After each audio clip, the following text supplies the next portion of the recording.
DNA replication. First thing that's going to happen, the enzyme helicase is going to break the hydrogen bonds between the nitrogenous bases. Okay, so they're complementary as well. C always complements with G. Cytosine makes 3 hydrogen bonds with guanine. Thymine makes 2 hydrogen bonds with adenine. Remember that. Okay, so helicase is going to break these bonds and separate strands of DNA, as you're going to see in a second.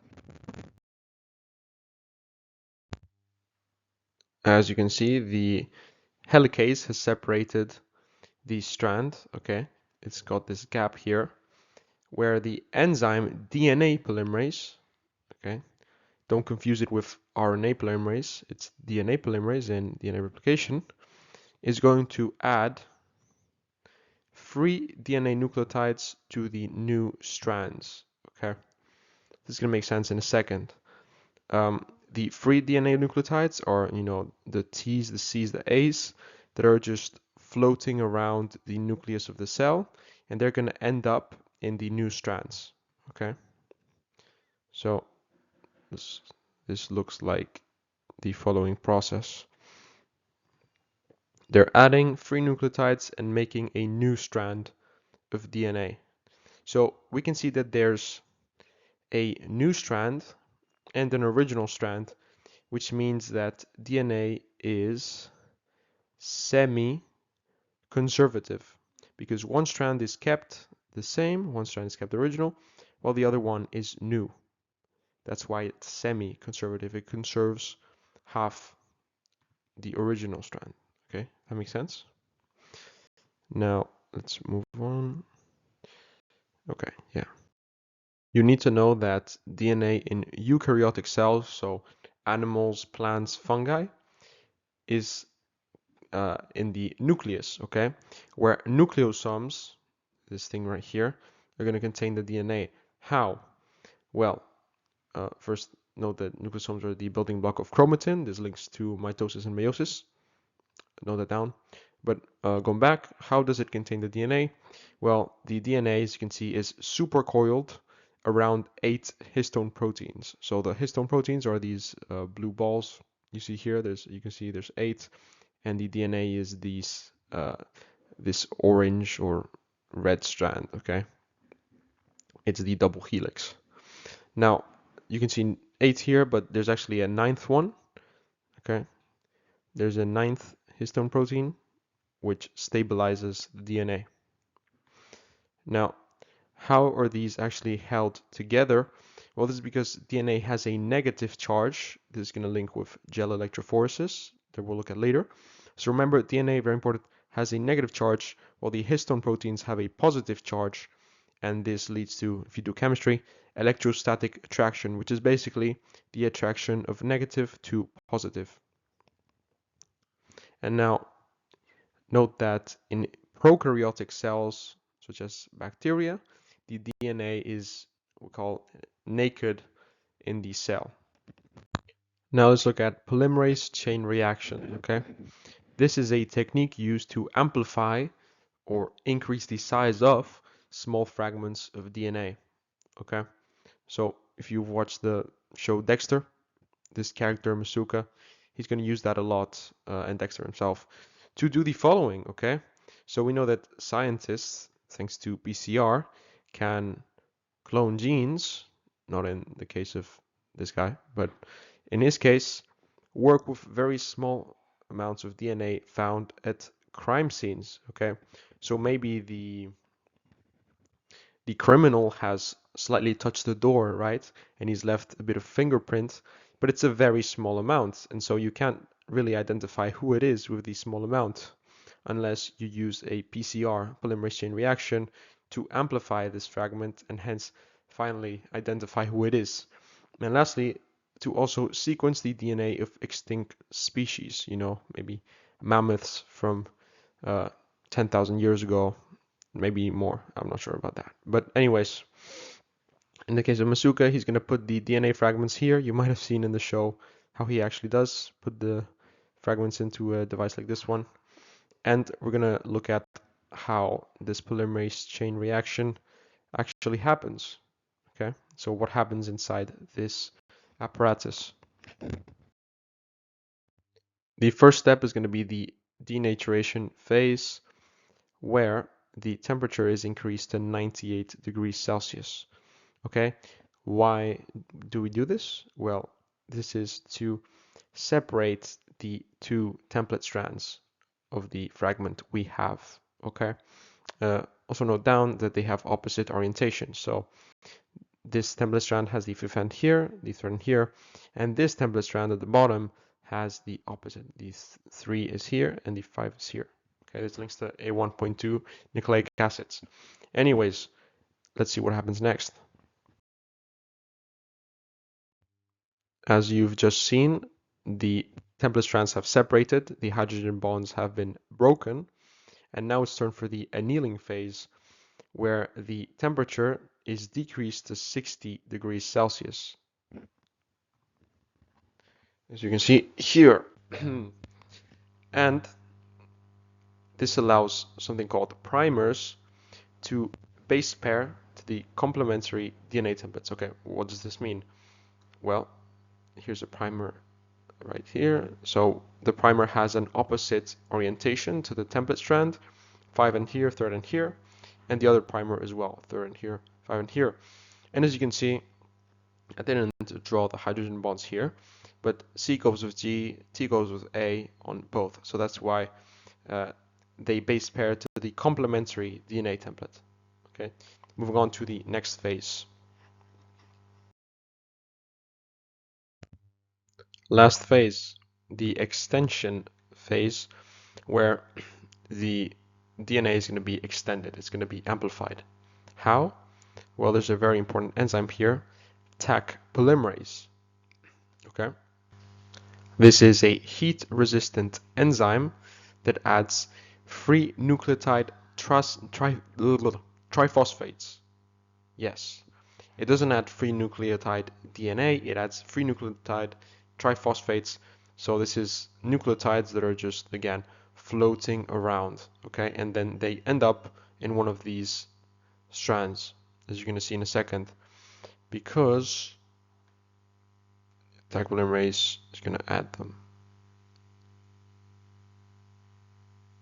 Clean, okay. Now, guess what? We have doubled the amount of DNA, because before all we had was something like this size, and now we have 2. We've doubled it. And this process is going to repeat many times until you have something like this. Okay, it has been doubled 5 times. We have a total of 32 copies from the starting 2 copies that we had at the start. And this is polymerase chain reaction. Okay, imagine you found DNA at the crime scene. There's a very small fingerprint, maybe a partial fingerprint, and with that you amplify it using a polymerase chain reaction, but you don't actually know who the criminal is yet. You need to do gel electrophoresis, where you build what's called a DNA ladder to identify who the DNA belongs to. Okay, and because DNA is usually very long, DNA molecules are very long, you can't do it unless restriction endonucleases does the job of cutting them down into smaller fragments, okay, which are unique to the individual, to an individual, except if you're if you have a clone or a twin, okay, and this is going to help us identify who it is.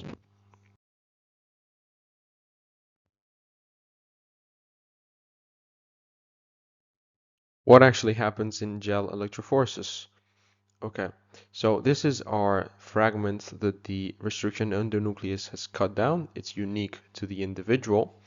Okay, so it's going to be inserted through a syringe like this one into something called wells. Okay, there are these red rectangles you can see here. Okay, and they are by the negative electrode. Okay, so there's a charge because an electric current is run through the gel, this blue gel, which by the way is porous. You need to know that. Okay, the gel is porous and an electric current runs through it. You have a negative electrode where the strands, the fragments are going to start. Okay, we also can see that there's a positive electrode, and negative is attracted to positive, isn't it? Electrostatic attraction, I've talked about before. So they start here and they're drawn towards the positive pole because of electrostatic attraction. Okay, and also have in mind that smaller pieces can slip through the gel more easily. Makes sense. And now, thanks to this, we can create a DNA ladder to identify who the criminal is. But before that, there's something to have in mind, is that the DNA fragments are colorless, not colored. How did I? Oh, okay. They're colorless. Okay, I'm not even gonna bother writing down. They don't have a color. This means that the gel must be dyed with ethidium bromide to give it some color. Okay, as you can see here, there's the purple blue color. Now, it's gonna this ethidium bromide is gonna bind to DNA and then fluoresces in ultraviolet light, again giving this color. Now, have in mind that this ethidium bromide is mutagenic. This means that it can cause mutation, and we do not want that. And that's why sometimes alternatives are used. Okay. Imagine that you've amplified the small DNA fragments with PCR, and you've made the DNA ladder with gel electrophoresis. You've also used the ethidium bromide to actually see, because the DNA is colorless. What do you do to identify who the criminal is or who the father is? Yes, this can be used in paternity testing as well. So the main function is DNA profiling. Very important to know specifically that it's DNA profiling. So this is very simple. If we look at this DNA ladder, we have three suspects.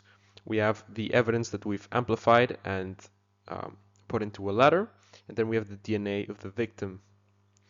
Now we can see by this red line that the DNA amplified by suspect 1 matches the evidence, and so he or she is the owner of this DNA, and according to our DNA test is the criminal or the father, whatever the DNA profiling is that we're doing.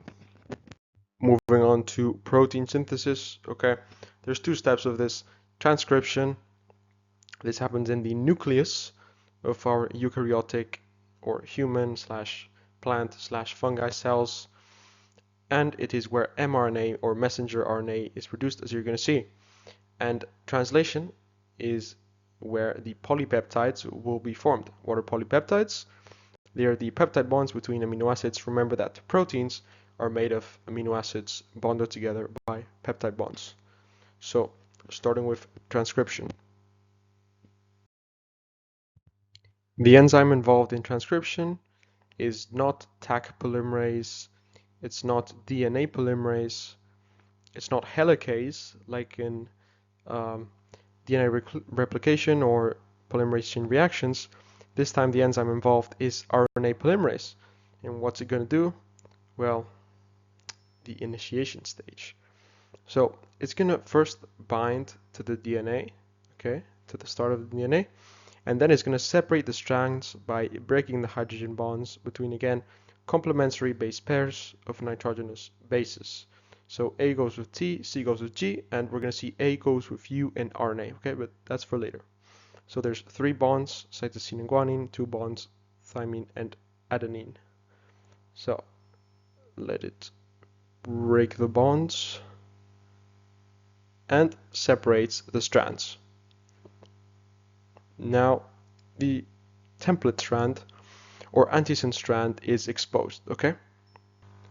When we look at DNA in terms of transcription, we need to divide the strands into the template or antisense strand that I'm circling right now. It's the template strand because it serves as the template for the enzyme RNA polymerase to create the messenger RNA, and then we have the opposite, strand, which is the coding or sense strand. Okay, remember these two strands in transcription.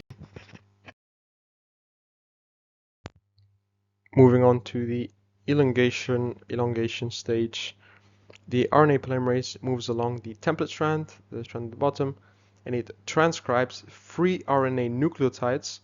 Okay, in DNA replication, it's free DNA nucleotides.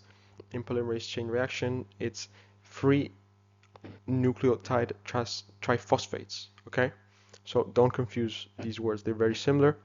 And it's going to create a growing messenger RNA or mRNA, as you're going to see now. Now, before we go into the animation, have in mind that gene expression is how the information in genes is used in protein synthesis. Now, transcription, the process we're looking at now, either expresses or activates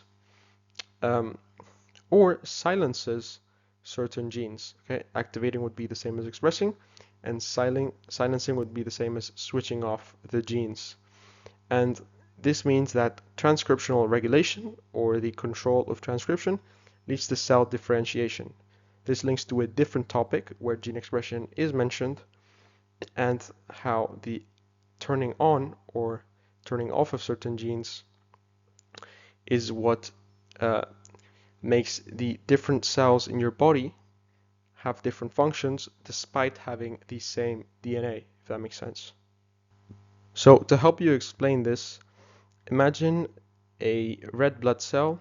Okay, this is a very horrible drawing of a red blood cell. Just imagine this is a red blood cell, and then imagine a muscle cell. Okay, this is a muscle cell.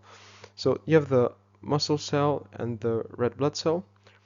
These cells have the same DNA in the same person. Okay, so they have the same DNA, but what makes them different? Why is the red blood cell have this shape, this color, this function compared to the muscle cell if they have the same DNA? Well, because it depends on which genes in your DNA are activated or deactivated. Okay, I'm actually explaining a different topic, but it's I think a good explanation to understand this transcription. Okay, so transcriptional regulation leads to cell differentiation in your organism. So it's gonna start forming the mRNA. Nice. Now, it does this until it reaches the termination stage where a termination sequence is reached. Okay, this would be the termination sequence. And mRNA goes to the ribosome for translation. So let's move on to translation.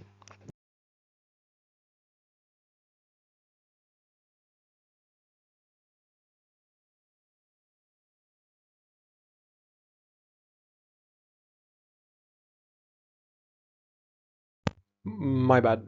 Before we look into translocation, there's something else I need to mention. DNA strands are stable and remained unchanged by transcription. So we know that this template strand went down here and the hydrogen bonds were broken, but after transcription they can actually get back together like nothing happened. And why is that?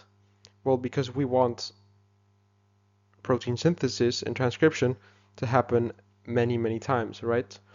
And because of that, we need the DNA to remain unchanged. Now, the ribosome, where translation is going to happen, can be free in the cytoplasm, or it can be attached to the rough endoplasmic reticulum. How could you forget to write rough? Ooh, this is my laptop writing. Rough. The smooth endoplasmic reticulum doesn't contain ribosomes. It's the rough endoplasmic reticulum. I promise this is the last slide before looking at translocation, okay? So imagine this messenger mRNA that we've just created. It's going to contain no thymines, only uracils. So if you've noticed, all the T's have been replaced with U's. That's essentially what it means, okay? Now, you need to understand what a codon is, okay? We should Okay, yeah, here. 3 nitrogenous bases is 1 codon. CUA is a codon, and AAT is a codon because it's 3 nitrogenous bases, 3 letters. Now, looking at the sense strand, you can see it has T's, the antisense strand has T's, and the mRNA does not have T's, it has U's. tRNA, anything that's RNA, has no thymines, it has uracils. Stick that in your mind. In these ribosomes that, remember, are either in the rough endoplasmic reticulum or free in the cytoplasm, these have their subunits, their components, okay? Let's look at the large subunit. It's made of the E site, P site, and A site. And this large subunit can contain up to 2 tRNAs at the same time. We're going to look at tRNAs later, okay? So there can be a tRNA at P site and A site at the same time, but not. So these 3 sites cannot be containing a tRNA at the same time. That's going to make more sense later. And then the small subunit of the ribosome where the mRNA attaches.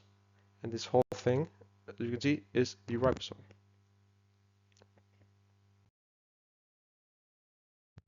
Now, there's going to be a tRNA at the P site, and it contains the following: adjacent amino acids.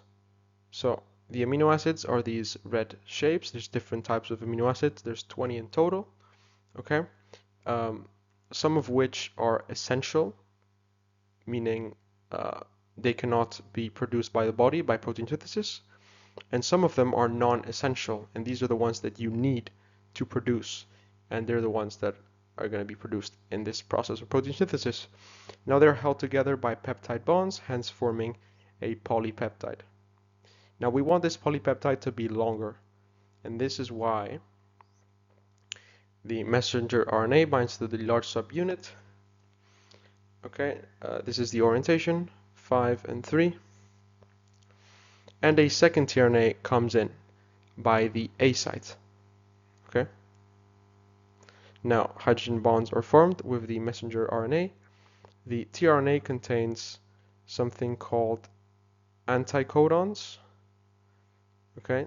When we look at the structure of, like, why am I even writing it? Like, it's horrible writing. Well, anyways, it doesn't contain codons, it contains anticodons, which we'll look at later. So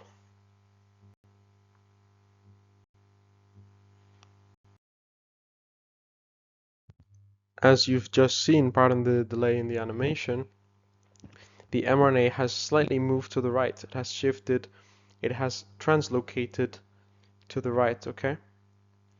The ribosome translocated the mRNA by 1 codon. So this C that was here has moved here, okay? And as you've also seen, the amino acid that was in the tRNA at the P site is now in the tRNA at the A site, and so the polypeptide chain has gotten longer. And guess what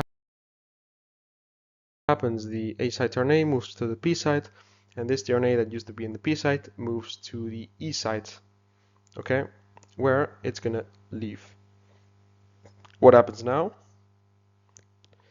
Another tRNA comes in, and the process is gonna repeat until a fully developed polypeptide is created, okay, and this is when it reaches the termination codons, which are either UAG, UAA, or UGA. This is going to make more sense when we look at the genetic code, okay? And now you can see how G doesn't match with A, right? U doesn't go with U, and C doesn't go with C. tRNA is going to change its anticodon so they're actually complementary. And again, we're going to look at the structure of it right here. Look at the anticodons. It can change these based on the mRNA that's in the small subunit of the ribosome. And you don't need to know this structure in detail. Just remember that it has anticodons and it somewhat looks like this. Okay, this is the tRNA molecule. Imagine DNA has this. There's this sequence of DNA. What would be the complementary sequence?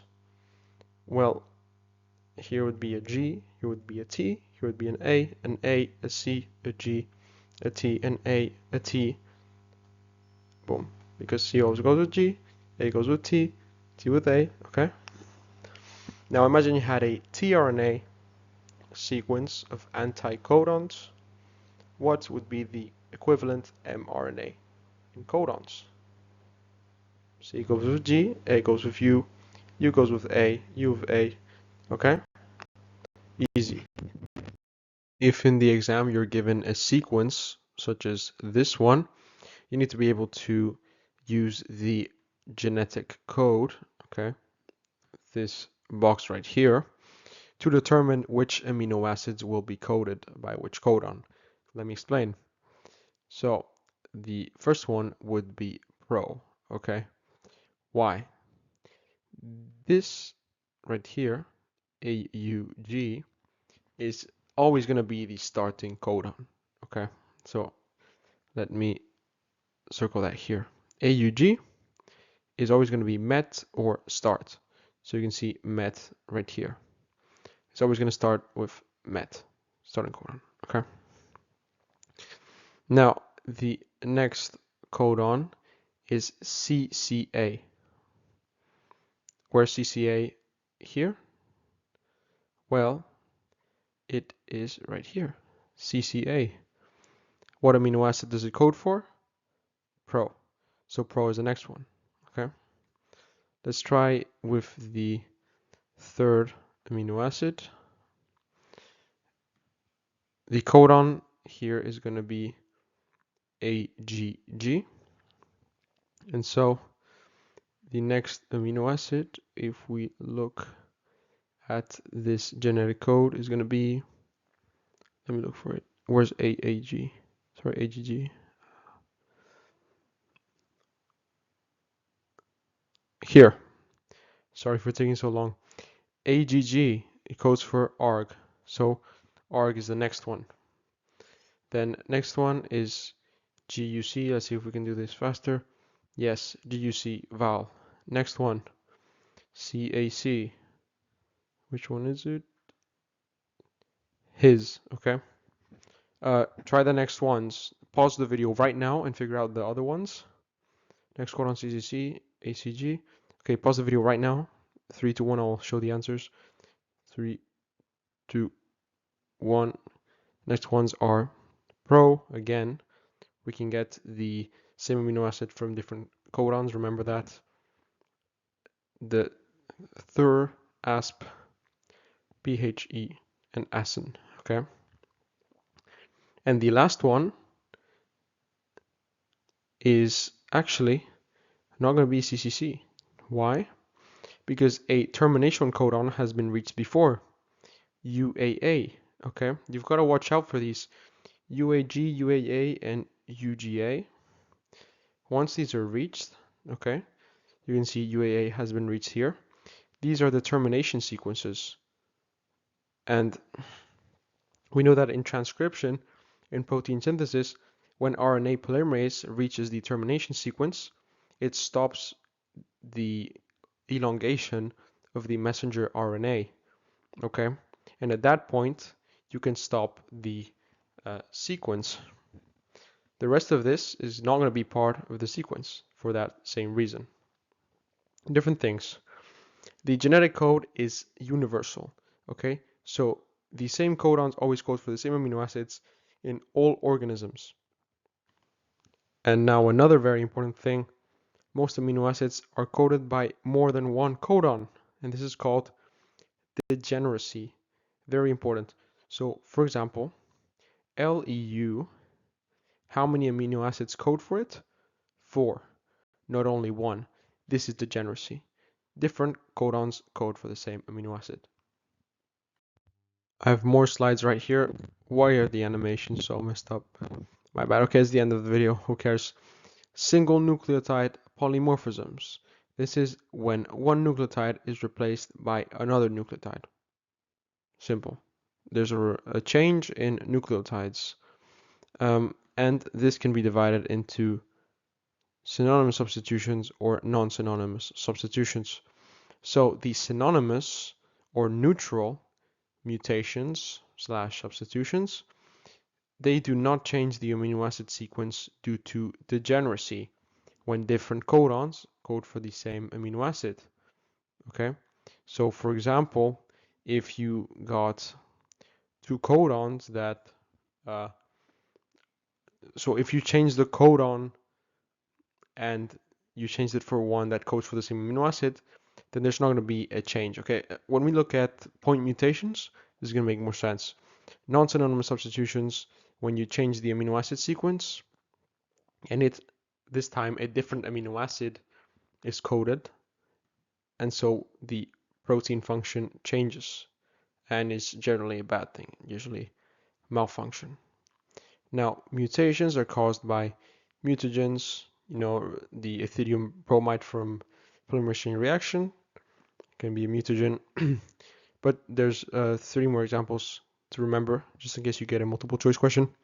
Mustard gas, nitrous acid, and UV radiation. Yes, radiation can cause mutations. You might know that from physics. Now, these mutations caused by these mutagens can be single strand breaks, which is bad for DNA replication, or it can be double strand breaks where the effects are severe. Now, let's look at point mutations. These point mutations can be insertions, where a codon is inserted or added into the sequence, okay? And this causes something called a frameshift mutation, such as this one. So we can see here that this is the original sequence, right? A thymine has been added right here, okay? And so what happens when a thymine is added right there? Well, this guanine that was right here at the initial sequence, it's going to move to the right. Okay, so it used to be here and it moved to the right, the guanine. Okay, and because of that, everything else shifted to the right. As a result, the whole sequence has frame shifted to the right because of this insertion, if that makes sense. Again, any questions can go in the comments. Now, a frame shift mutation can be caused by insertion or by deletion, which, as the name suggests, is removing a codon from the sequence, again, causing a frame shift mutation. What doesn't cause a frame shift mutation is a substitution mutation. This is where degeneracy applies. Now I can explain this more clearly. There is no change in the protein function because you have changed the codon, but it still codes for the same amino acid. For example, if you change UUU for UUC, it's still going to code for amino acid PHG. Comparing the probability of mutation of different nitrogenous bases, cytosine is going to have the highest mutation rate compared to the others. This is because it can experience a reaction called deamination, and as the name suggests, it is the loss of an amine group, and this turns the cytosine into uracil. Okay, so as you can see from here, this is the structure of cytosine. It has lost an NH3 and it turns it into uracil. This means that you can have uracil in DNA, which is obviously a bad thing because the uracil is only supposed to be an RNA, right? Now, different factors can increase or decrease the mutation rate. So the higher the fidelity of the DNA replication, the more accurate it is, the better. Okay, the less mutations there's going to be. Now, exposure to mutagens is obviously going to lead to higher mutation rates. And remember the examples: mustard gas, nitrous acid, or UV radiation. And lastly, the genetic variability in a species. The more variability, the higher the mutation rate, though these tend to be positive mutations because genetic diversity is a good thing. Talking about beneficial mutations, mutations can either be neutral, which means that they don't have an effect on protein function, and this is the case for substitution mutations, where degeneracy applies. A codon is changed for another codon that codes for the same amino acid. The beneficial mutations, which are good mutations, or the harmful mutations. Now, what are germ cells? So these are cells that give rise to the gametes, which are the eggs or the sperm. And in this case, if these germ cells mutate, this is going to cause mutations which are passed on to offspring. Okay. And in contrast, we have somatic cells, which are all the cells in the body except for these germ cells. Okay. And mutations in this case can cause lifetime effects, which means that they're not inherited. You gain them during your lifetime, if that makes sense.